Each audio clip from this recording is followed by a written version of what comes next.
This is a very exciting, fun year so far, and I wanted to, this is all we're thinking about now as Kentucky fans. Basketball, basketball, basketball. The women's doing good. The guys are exciting. So this is the kind of thing, I was wondering what is it? Can you pinpoint two, and just give me two things that really, really excite me about the men's basketball team this year for Kentucky. And as I was thinking, I was trying to, our baseline, serious, hardcore game we all know was playing Duke. And what a way to set a baseline of who you could be even better down the road, especially come March or whatever. Even when you get into SEC play, you you feel excited about it. So in this video, I'm going to give you two of my things that really, really excite me about the 2024-25 basketball team for the Cats. Before I say that, please, if you haven't already, if you're just watching, please hit that subscribe button right there if you can. It will make a big difference on my channel. And please, if the video, if you like it, if you find joy in it, please don't forget to hit the thumbs up. And also don't forget, if you have a comment, which I hope you will, I hope this question will ignite you to be able to start some good conversations, and let's see what makes each other happy out there. So please hit that subscribe button and hit that thumbs up, and I would appreciate it. So check this out. Two things that really, really excite me. The first thing, and I know this is probably going to sound cliche, and people are going to say, "Duh." Of course, this is what makes us excited. That's the two major parts of the ball game. But I want you guys to hear me out. Okay, so the first thing is um, the ability to play past not making shots. So here's what I mean by that. Okay, this is what I mean. The first half, we all know that Kentucky didn't shoot the ball. We didn't shoot the ball particularly great in the first half against Duke. And the reason I have to use Duke because everybody else was like, we're supposed to beat those guys. We're supposed to play really well, but we didn't play particularly well on offense, and we didn't shoot the ball very well whatsoever. So for me, this is a sign of, okay, the we're not seeing the ball go through the hoop as much as we would like to see the ball go through the hoop as far as in our style of play. So what happens? We go to halftime. We make our adjustments. And see, this is so. Stay with me, okay? Because I don't want to, I don't want to make this sound like, oh, it's just, it is simple. And if you guys have been watching me, I don't like to make things too hard, maybe because I'm not smart enough to do that. But we go into halftime, and this is where the maturity kicks in. Guys, the shot's not falling. So guess what? We still keep shooting the ball. And we came out in the second half and we shot the ball a whole lot better than what we did. I guess what I'm trying to say is, and yeah, what I'm trying to say is that when we are not shooting the ball well, that's okay. Especially if we're not shooting the ball good in the first half. That gave me hope seeing those guys go in at halftime and not phased by not being able to see the ball go through the hoop as much as they may have wanted to. So that within itself just made me really, really excited and really kind of really put the perspective of the older team that we actually do have this year at Kentucky. I mean, we could have came out in the second half. I mean, look, nobody gave us a chance to win that ball game. But look, I don't want to keep beating up the Duke game or anything like that because that's over. We got to move on. We still got a whole season to play. But that's really the only really baseline, the only really true game that we really got to compare maybe who we could be throughout the year. So just being able to just get the ball in the second half and so we say to ourselves, look, it's the second half of basketball. That's why we play two halves, and then we're going to come out and then we're going to do what our coach brought us to Kentucky to do, and that's to make shots. We didn't have necessarily Carr, a Coach Carr. He had a really big offensive game in the second half, which really is a major reason why we won that basketball game. And in the first place, just because of him just being flexing. Tell you what, just seeing Carr flex out there, I tried to see if I could do it like him. You see how he did it to the sideline. Oh, we did it. So seeing that and just seeing the fire that these guys have, that all led to guys being able to put the ball through the basket. And good things was happening. We saw just the energy level that Chris had to shoot that 3-pointer. We saw what Garrison shot, who hit the bucket. I mean, it was bucket after bucket after bucket. And it wasn't necessarily it was shoot the jumper. Brea came in off the bench. He did his thing.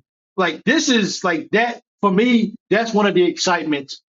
That's one of the excitements that really got me going. So that's the first one. And like I said, this second one's going to sound well. We all know about that. Tell me something different. The second one that really gets me excited is defense. Now, first half also we didn't play well at all. I mean, we couldn't stop Knipple. We couldn't stop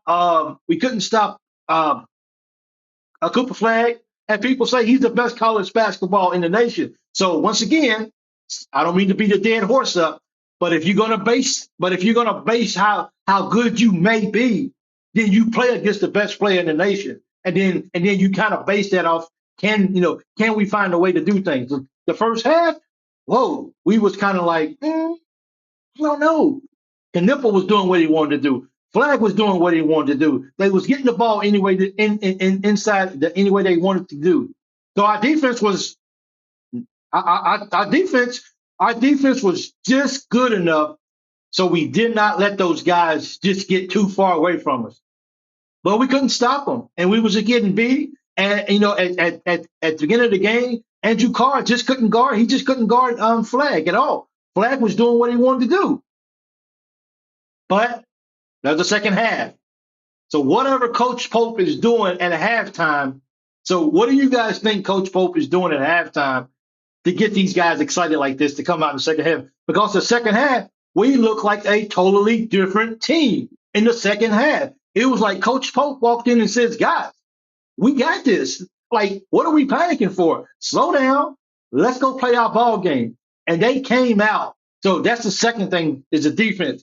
They came out in the second half, and they look different. I don't even have to go back. I don't even know like Knipple in the first half. Man, that dude was hitting everything. In the second half, I don't remember him hitting a whole lot of shots in the second half.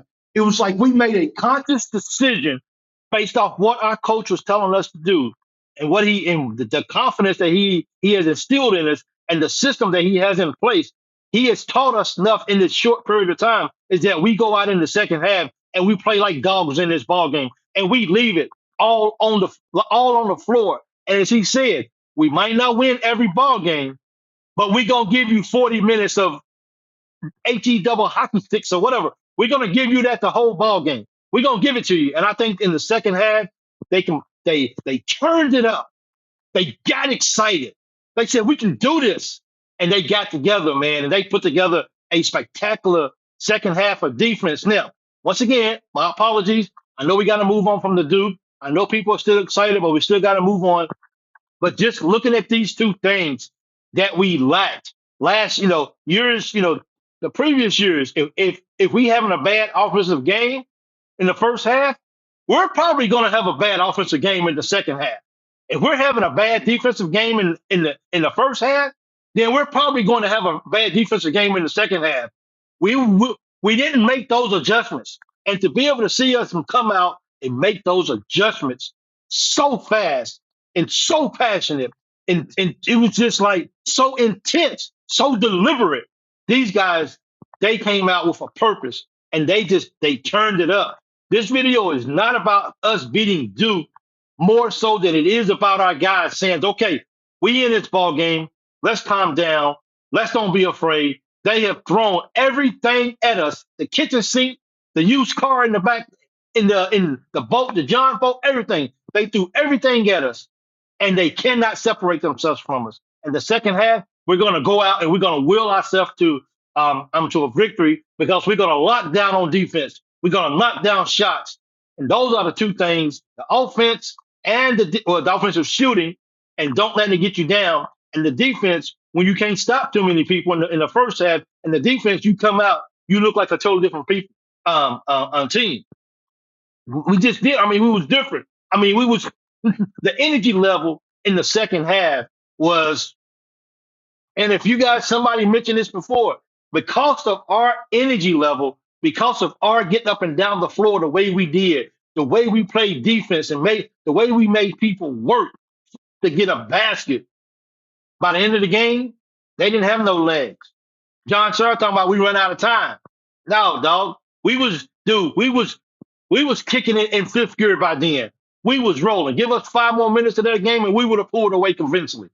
That's just what I believe. But that's the result of playing the defense that we did. And I'm not sure if you saw the video out there with Coach Spoke, but he called that play with Cooper Flag, and he said if Cooper goes into the middle or whatever, he's probably going to reverse. He's probably going to turn around and do a reverse. Somebody need to be there with two hands, not just slapping, but going up with two hands under control, and we'll get a turnover. And by God, we got a turnover, and we'll able to go down and get the victory. So once again, this is not all about just beating Duke.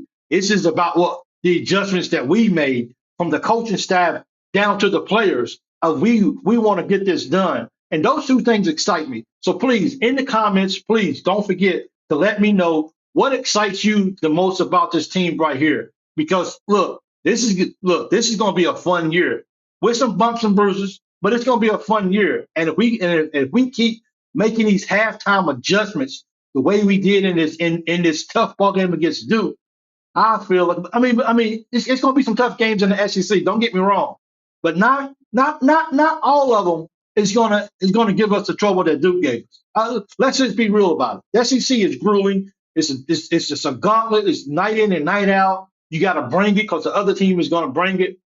But the adjustments that we made in order to fix whatever issues we had, and our maturity level rose on both sides of the ball and says, we're going to get this done today. And that's what they did. They got it done, and they got the stops when they want to. Hey, guys, thank you so much for watching the Lawyer BBN Fan Show. Don't forget to hit that like button. Please subscribe to the channel. I appreciate it. Thank you for all you guys who follow me, support me. I appreciate it. You guys are the best. And until next time, go Cats.